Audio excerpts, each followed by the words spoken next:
The second someone gets in your face, everything changes. The air gets heavy, your blood gets hot, and that primal part of you flicks on like a switch. It's one of those moments where manhood is tested not in the nonsense way people talk about looking tough, but in that raw way where your instincts and control clash in real time. Every guy has felt that rush, whether it was on the street, in a bar, at work, or even with someone you know personally. Someone steps forward, chest puffed, face closed, voice raised, and suddenly you're not just having a conversation anymore. You're standing in the shadow of potential violence.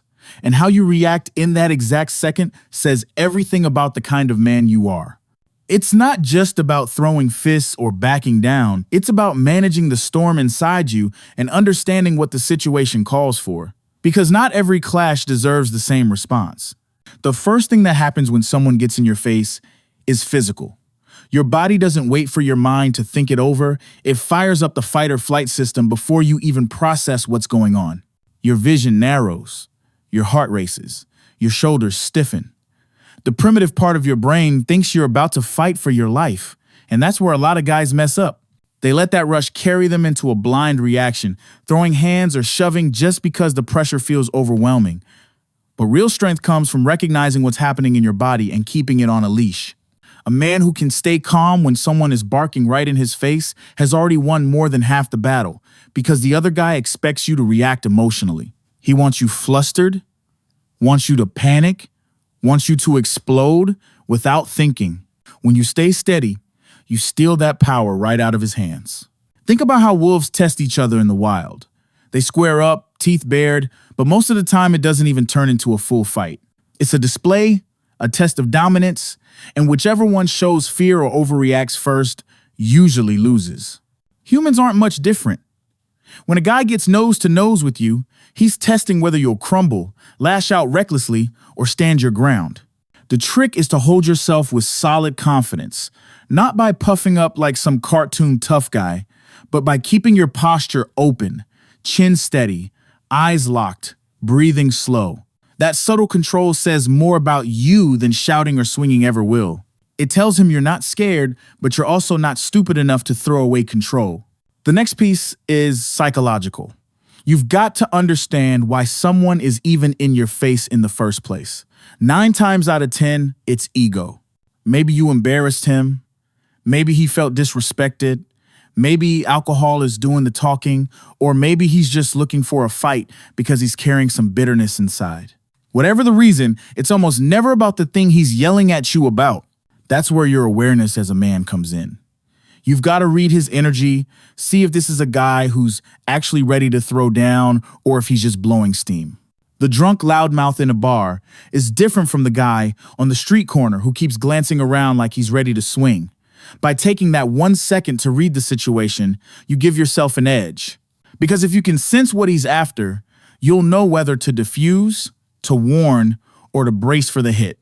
Now let's talk about the options. One path is diffusing.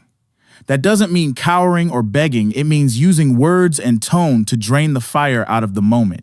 A steady voice, slow words, maybe even a half smile can change everything. Relax, man, it's not that deep, said with calm authority, can throw him off balance because he expects tension back. Sometimes humor works if you've got the charisma to pull it off. But diffusing doesn't mean you soften up. It means you show control over yourself. You're signaling that you don't fear him. You just don't think he's worth your fists. And make no mistake, that's powerful. A man who chooses peace because he can handle war is respected far more than the guy who swings wild over every little shove. Another path is holding your ground physically, without escalating. This is where space and body language matter. Don't backpedal in a way that shows fear, but don't let him close the gap unchecked either. Tilt your stance slightly, 1 foot back, hands loose but ready in front of you, not in a fighting guard, but in a natural position where you could react if needed. This is the balance between calm and prepared. If he's in your face, he's already testing your bubble, and you've got to be ready to move fast if it shifts from shouting to swinging. Sometimes just the way you hold your frame is enough to make him second-guess pressing further. Predators can sense when prey is calm and ready to bite back. But then there are the times where it goes past words. Maybe you see his shoulder twitch, his jaw tighten, or his handball into a fist. This is the razor's edge moment. You can't just react late and hope to recover. You've got to be alert enough to act in that fraction of a second. That doesn't always mean striking first, but it does mean protecting yourself. Keep your chin tucked, hands up subtly, and if he does swing, you're ready to block, slip, or counter. If it comes to blows, you fight smart, not angry. The guy who fights angry tires himself out fast and makes mistakes. The guy who fights calm and sharp ends it quick. The truth is, if someone is in your face and won't back down, the possibility of physical contact is always there, and you've got to accept that reality instead of being shocked by it when it happens. But here's where a deeper level of manhood comes in: choosing when not to fight, even though every muscle in your body is screaming for it. It takes guts to throw a punch, but it takes even more strength to walk away from one when it doesn't serve you. Not every battle is worth the consequences. Maybe there are cops nearby, maybe there are cameras, maybe you've got your family with you. If you take a swing and knock a guy down, you might win that moment, but you could lose months or years of your life dealing with charges, lawsuits, or worse. That's the kind of wisdom young men often miss. They think every insult is a call to war, but a seasoned man knows when the fight is necessary and when it's just bait. And sometimes, the most dangerous guy in the room is the one who refuses to take the bait. It's also worth remembering that not every man who gets in your face is actually strong. A lot of times, it's the weak ones who bark the loudest.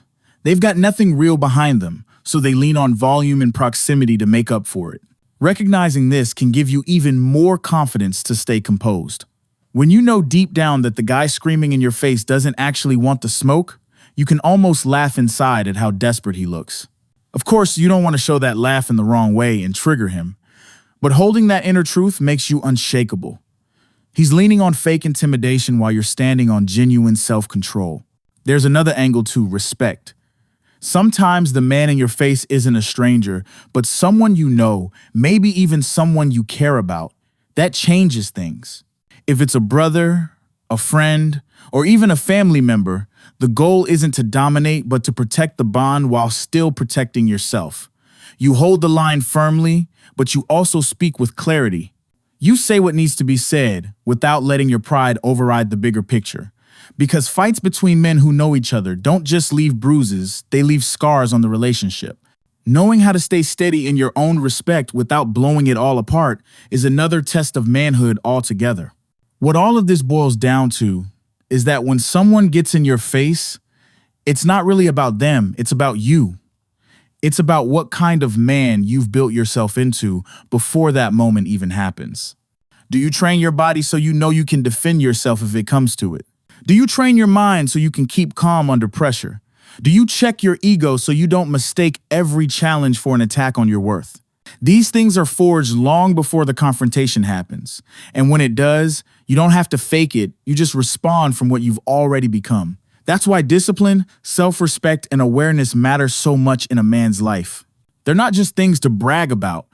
They're the foundation that keeps you steady when the storm hits. A man who knows how to react when someone gets in his face isn't the loudest guy or the quickest to throw hands or the one who tries to scare everyone with his posture. He's the one who can stand there, eye to eye, and not blink. He's the one who doesn't let someone else's chaos turn him into chaos too. He's the one who chooses carefully, whether that's words to calm things down, a stance to protect his space, or fists when there's no other choice. That's manhood in action. It's not about pretending conflict doesn't exist. It's about mastering yourself in the middle of it. Because in that second when someone's in your face, your instincts, your training, your discipline, and your mindset all collide, and the way you handle it is the truest reflection of who you are. If you're still watching, hit subscribe and drop a comment about the wildest time someone's gotten in your face. I want to hear your stories.